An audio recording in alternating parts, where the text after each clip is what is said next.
watching Xposed GH, the best channel on all of YouTube. Yes.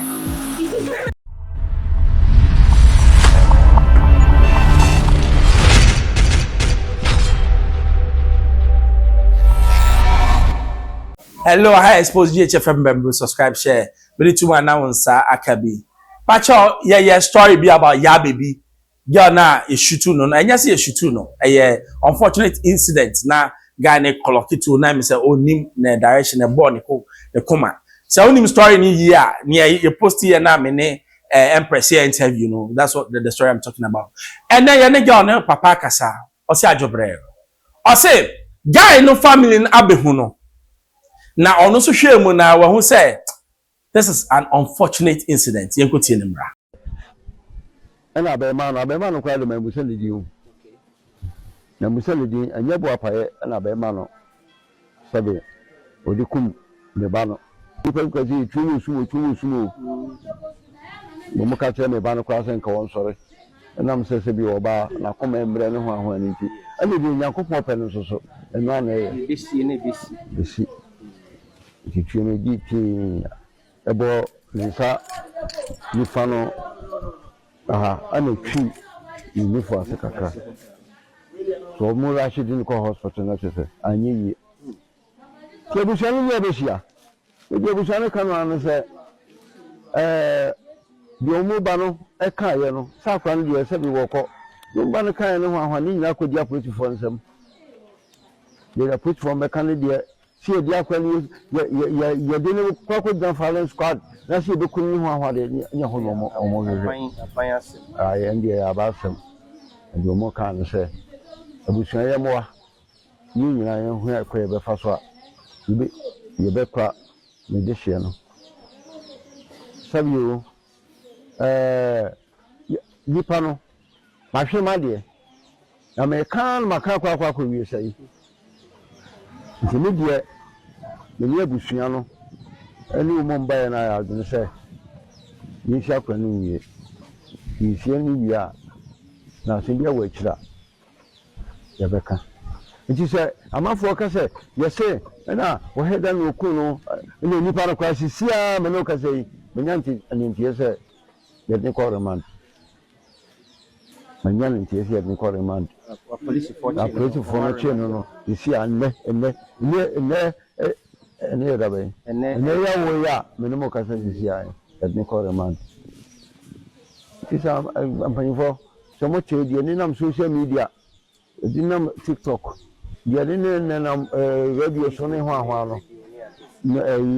Obeku Adamapona make a say, dear me buy a mabetian, and you're the mother who be a mabetian.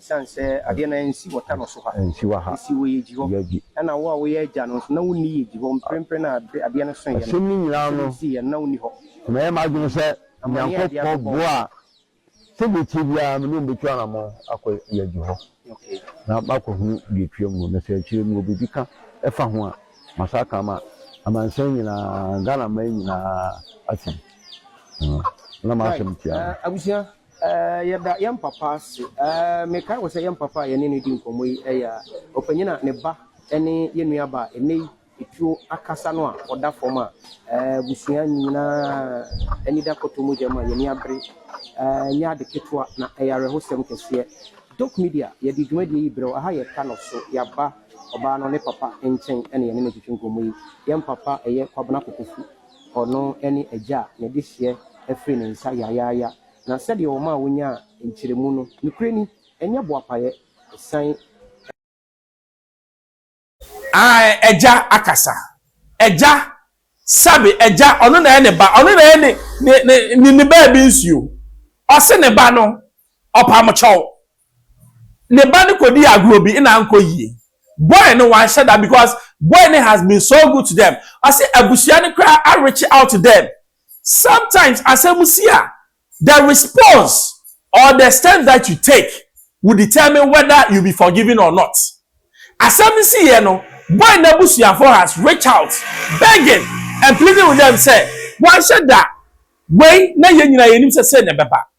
Na Ghana for so to a manuesi boy, but wow, yes, and you are not being fair. At the end, a two boy in the betting yato. Yen na yen kaya ye kan G-man. I'm giddy pay na fa ne hwenem. Me nka say because of your ignorance into the yanya boni.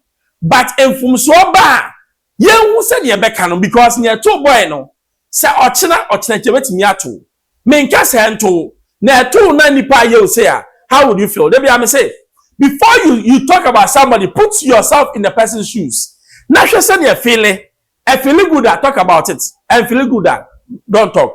Me there. Ya meka ne say nyame na de ma ono anso no oje. But se court no so so dia and your papa na sem no kan enko baby because justice will be done.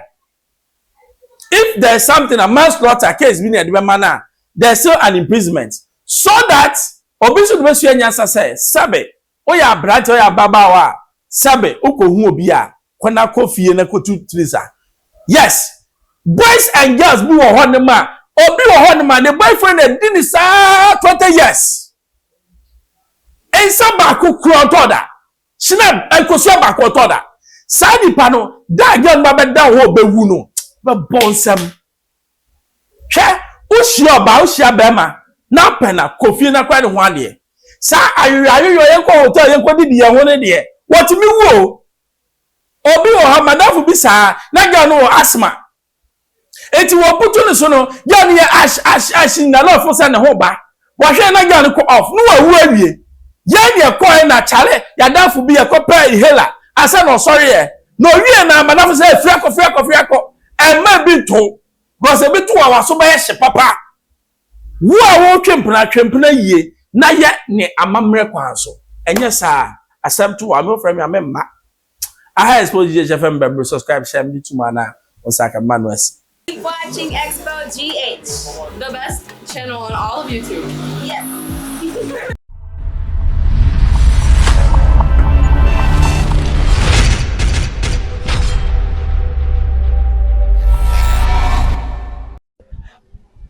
And I be man, quite a man who send you. Na muselidi anyabo apaye na be ma no sabe odikum me ba no ipa kwaji tumu sumo mo ka tell me ba no kwa sen ka won sore na msese bi oba na koma embre ne ho aho ani ti ani bi nyankopon pe no so enu ana ye besi ti tume di ti ebo nisa ni fano aha ana twi ni fo asakaka so mo Rashid in ko hospital na tese anyi yi ke bu shanu ye be shia e bu shanu kan anu se